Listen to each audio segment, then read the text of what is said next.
my last breakout guy is not the Wolf that most people are going to take. It is not Jaden McDaniels. I'm taking Jaylen Nowell. I think that we already saw some play from Jaylen Nowell last year that made me I I loved everything Chris Finch did last year, but the one thing I did not like was minimizing Jaylen Nowell's role. And I think part of it was just because they had so many guys that were I mean he really blew up because Pat Bev was out, if I remember correctly. When he had that stretch right before the All-Star break. It was either Pat Bev or D'Lo was out, I can't remember. But this team really needs to improve their rim offense in general this year. Like they have so much is coming from being a 3-point reliant team. And I think that really hurt them in the playoffs when they played against the Grizzlies. Like they're a team, if you can really shut down any of their stuff that's getting downhill, and especially too, like they're a sneakily terrible screening team. And that'll change with Gobert. But like Cat is such a bad screener at his size. Like it's one of my all biggest slips. Like that's the whole thing. Like he's everything slips and just But I think when I look at Jaylen, like he is pretty much the only guy on the roster who I think you can say is a true, not even just 3-level scorer, because I think that can be thrown around too much. And it obviously depends. Like his shot was really good last year, but is that going to stay the same? Because there have been some variances in it.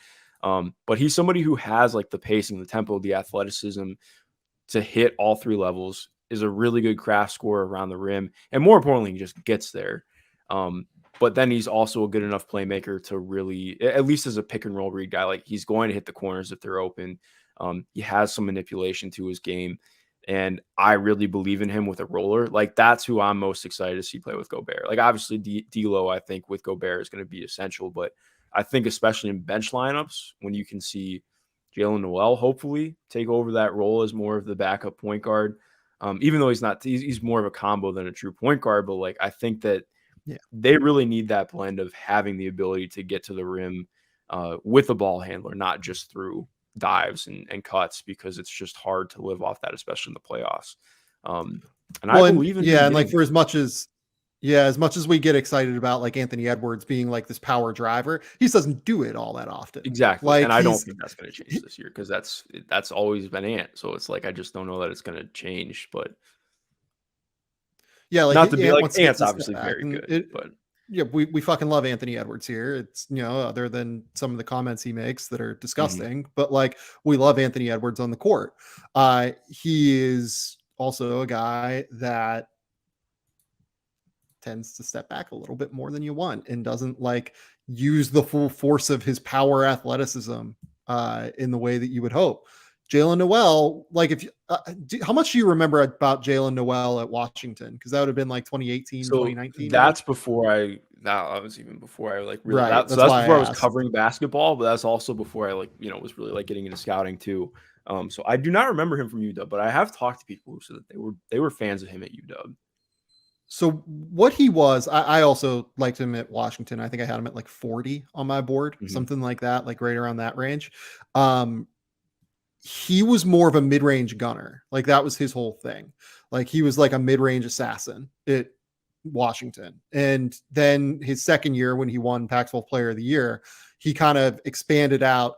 It wasn't super high volume from 3, but he hit like 40% from 3.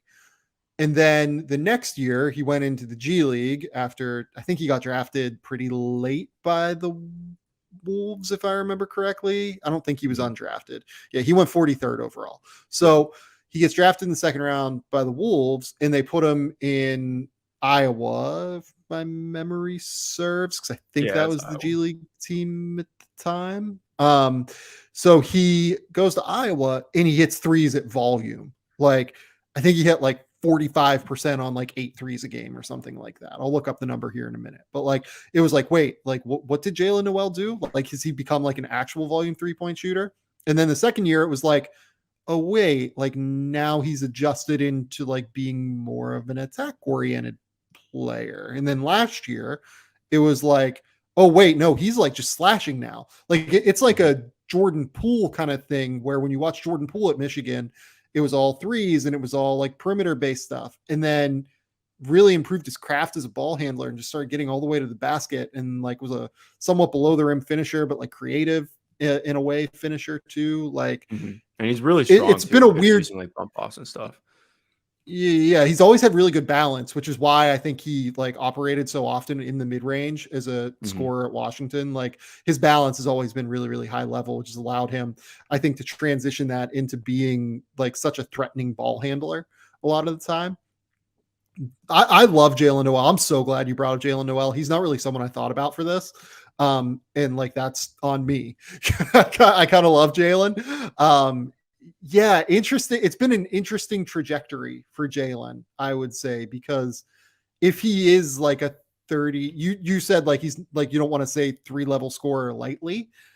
If he like kind of puts together all of the things we've seen throughout like the disparate parts of his career, so like mid-range assassin at Washington, 3-point gunner in the G League, and then last year like guy who puts pressure on the basket more often, there's a lot there that actually like could be real 3 level scorer in the way that you're kind of envisioning.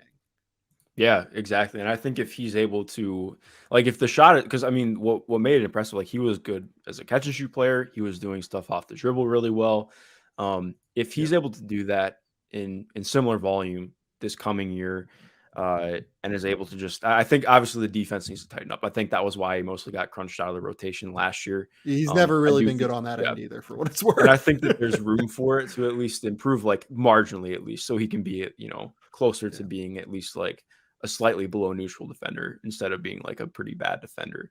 And it's not Yeah. like awful, but like especially with how aggressive they played last year, Yeah. like it needed to be better.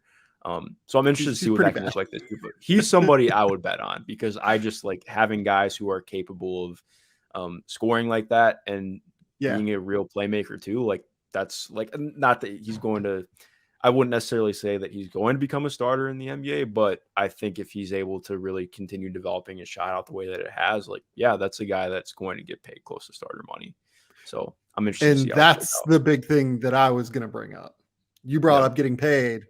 You're betting on contract year Jaylen Nowell, Yeah. I think it's a good which bet. is pretty good bet, I think, because he has not gotten paid a lot yet. And he will get paid, I think, at the end of this season.